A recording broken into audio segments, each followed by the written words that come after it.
Assalamualaikum warahmatullahi wabarakatuh. Halo everyone, kami mahasiswa Program Studi Manajemen Fakultas Ekonomi Universitas Singapura Bangsa Karawang.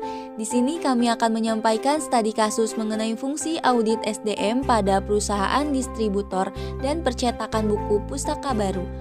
Kami dari kelas 6A Human Research Management Audit kelompok 8.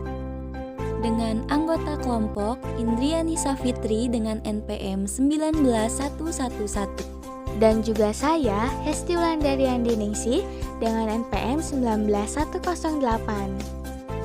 Perusahaan Pustaka Baru berdiri pada tanggal 21 April 2006, terletak di Bantul, Daerah Istimewa Yogyakarta. Perusahaan ini merupakan penerbit dan juga distributor buku, memiliki penerbit internal dan juga sebagai distributor berbagai penerbit.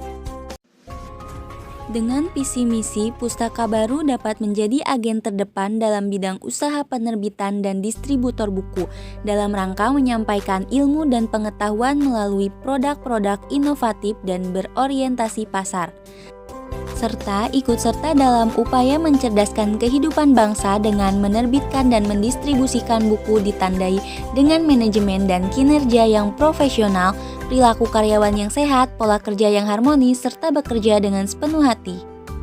Adapun permasalahan yang dimiliki oleh perusahaan Pustaka Baru yang pertama, pada fungsi perencanaan SDM belum berjalan efektif, dan yang kedua, perusahaan tidak mempunyai program dan standar yang mengatur pelatihan dan pengembangan sumber daya manusia.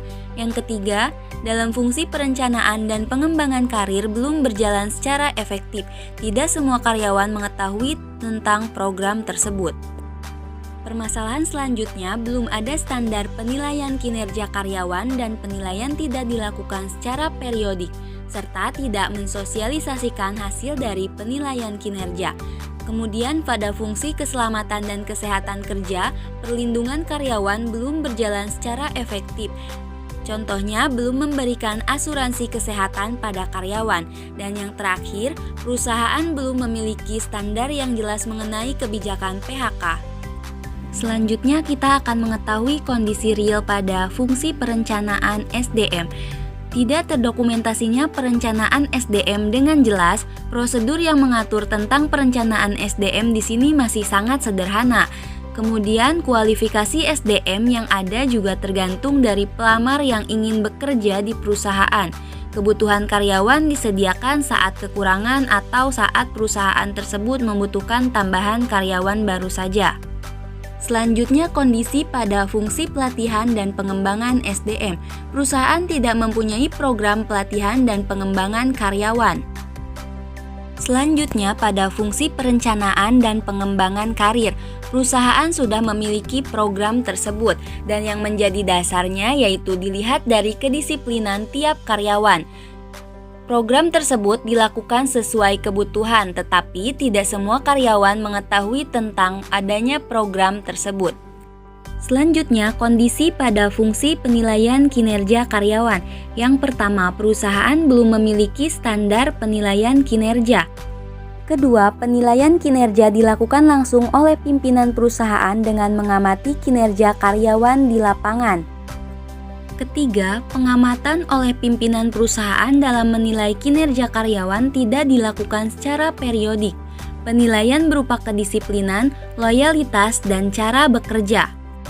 Selanjutnya, standar penilaian didasarkan pada kecepatan karyawan menyelesaikan pekerjaannya, kedisiplinan karyawan dalam bekerja dan tidak melanggar tata tertib yang sudah disepakati bersama. Penyelesaian pekerjaan yang cepat dan sesuai dengan prosedur lebih diutamakan. Kemudian, perusahaan akan memberikan apresiasi yang lebih bagi karyawan yang mempunyai kinerja yang baik. Namun, penilaian kinerja karyawan belum didokumentasikan. Selanjutnya, kondisi pada fungsi keselamatan dan kesehatan kerja. Program keselamatan dan kesehatan kerja di perusahaan ini tidak tertulis dan berupa lisan saja. Perusahaan juga belum mendokumentasikan tentang kebijakan dan ketetapan pelatihan keselamatan kerja, serta perusahaan belum memberikan asuransi kesehatan pada karyawan perusahaan Pustaka Baru. Cara mencegah kecelakaan berupa aturan-aturan yang diberikan seperti tidak merokok di gudang, perusahaan memasang tanda-tanda peringatan dan menyampaikan secara langsung kepada semua karyawan. Karyawan yang mengetahui tentang adanya material yang berbahaya, mereka berusaha melindungi dirinya dengan cara menghindari dari material tersebut. Nah, perusahaan juga sudah menyediakan perlengkapan P3K tetapi tidak memberikan pelatihan P3K kepada karyawannya. Perusahaan juga telah menyediakan tempat dan lingkungan kerja yang nyaman untuk mendukung kinerja dari karyawannya tersebut. Selanjutnya, kondisi pada fungsi kebijakan pemutusan hubungan kerja atau PHK. Perusahaan tidak mempunyai peraturan tertulis tentang PHK, tetapi karyawan mengetahui hak dan kewajiban jika terjadi PHK atas kehendak sendiri ataupun tidak. Kriteria. Perusahaan belum memiliki standar yang mengatur tentang perencanaan SDM, pelatihan dan pengembangan karir, perencanaan dan pengembangan, penilaian kinerja karyawan, program keselamatan dan kesehatan kerja, serta peraturan tentang pemutusan kerja. Penyebab. Pada fungsi perencanaan SDM, perusahaan hanya didasari apakah perusahaan membutuhkan karyawan baru atau tidak. Perusahaan juga tidak memuat kapasitas kebutuhan SDM secara lengkap dan jelas. Lalu, perusahaan melakukan rekrutmen karyawan berdasarkan dengan surat lamaran yang masuk atas lowongan pekerjaan yang ditawarkan dan diadakan saat perusahaan membutuhkan karyawan. Untuk seleksi dan penempatan, lamaran dikaji oleh bagian SDM. Setelah menentukan calon karyawan, dilakukan tes tertulis dan tes wawancara. Setelah memenuhi kualifikasi, dilakukan wawancara terakhir oleh pimpinan. Setelah diterima, karyawan mengikuti masa training selama 3 bulan.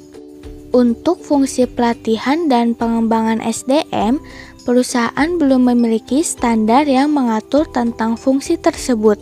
Lalu, pada perencanaan dan pengembangan karir, fungsi tersebut sudah dilakukan dengan kebutuhan perusahaan.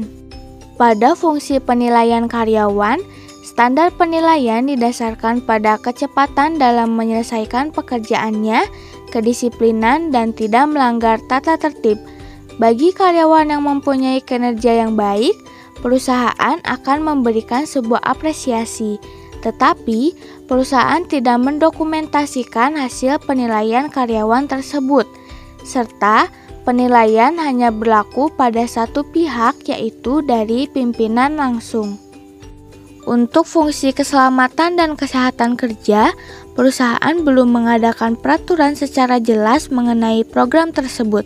Perusahaan juga belum memberikan asuransi kesehatan pada karyawannya. Lalu, perusahaan sudah menyediakan perlengkapan P3K tetapi tidak memberikan pelatihan kepada karyawan. Yang terakhir, perusahaan telah menyediakan tempat dan lingkungan kerja yang nyaman. Pada fungsi kebijakan pemutusan hubungan kerja, perusahaan belum memiliki standar yang jelas. Perusahaan memberhentikan karyawan apabila karyawan tidak berkontribusi dan memiliki kinerja yang buruk. Akibat. Untuk fungsi perencanaan, tidak memiliki prosedur secara jelas yang mengatur tentang perencanaan SDM. Lalu, perencanaan tidak terdokumentasi dengan jelas. Hal itu mengakibatkan tidak tersedianya SDM yang memenuhi kualifikasi yang sesuai dengan bidang pekerjaannya. Untuk fungsi pelatihan dan pengembangan, karyawan belum dapat meningkatkan keterampilan dan kemampuannya dalam melaksanakan tugas dan tanggung jawab. Lalu, pada fungsi perencanaan dan pengembangan karir, karyawan tidak dapat mengaktualisasikan diri lebih jauh sesuai dengan bakat dan minat yang dimilikinya. Pada fungsi penilaian kerja, perusahaan tidak mensosialisasikan hasil penilaiannya sehingga karyawan tidak mengetahui kekurangan dari kinerjanya. Pada fungsi keselamatan dan kesehatan kerja, karyawan belum mendapatkan perlindungan dan jaminan yang jelas tentang fungsi tersebut. terakhir, pada fungsi pemutusan hubungan kerja telah berjalan efektif, tetapi ada kelemahan di mana tidak adanya peraturan yang mengatur tentang prosedur PHK. Keadaan ini dapat menimbulkan kesalahpahaman antara karyawan dan perusahaan. Jika ada PHK secara sepihak dan salah satu pihak tidak menerima akan keputusan tersebut. Setelah melakukan analisis, maka dapat disimpulkan sebagai berikut. Pada fungsi perencanaan SDM belum berjalan secara efektif dikarenakan belum adanya prosedur dan tidak memberikan gambaran tentang kebutuhan SDM yang harus dipenuhi. Akhirnya, perencanaan tidak terdokumentasi dengan baik. Untuk fungsi rekrutmen, seleksi, dan penempatan SDM telah didokumentasikan dan telah berjalan secara efektif, walaupun dokumen yang ada hanya sederhana. Pada fungsi pelatihan dan pengembangan, perencanaan dan pengembangan karir belum berjalan efektif karena tidak memiliki program dan standar yang mengatur hal tersebut. Lalu, pada fungsi kepuasan kerja sudah berjalan efektif. Setiap karyawan memiliki motivasi yang tinggi, tetapi belum ada standar yang mengatur tentang fungsi tersebut. Untuk fungsi kebijakan PHK sudah berjalan efektif, walaupun belum ada standar yang jelas mengenai fungsi tersebut. Untuk fungsi penilaian kinerja, keselamatan dan kesehatan kerja belum berjalan efektif karena tidak memiliki standar dan belum mendokumentasikan fungsi tersebut. Adapun saran-saran yang dapat berguna untuk perbaikan pada fungsi SDM di perusahaan distributor dan percetakan yaitu sebagai berikut.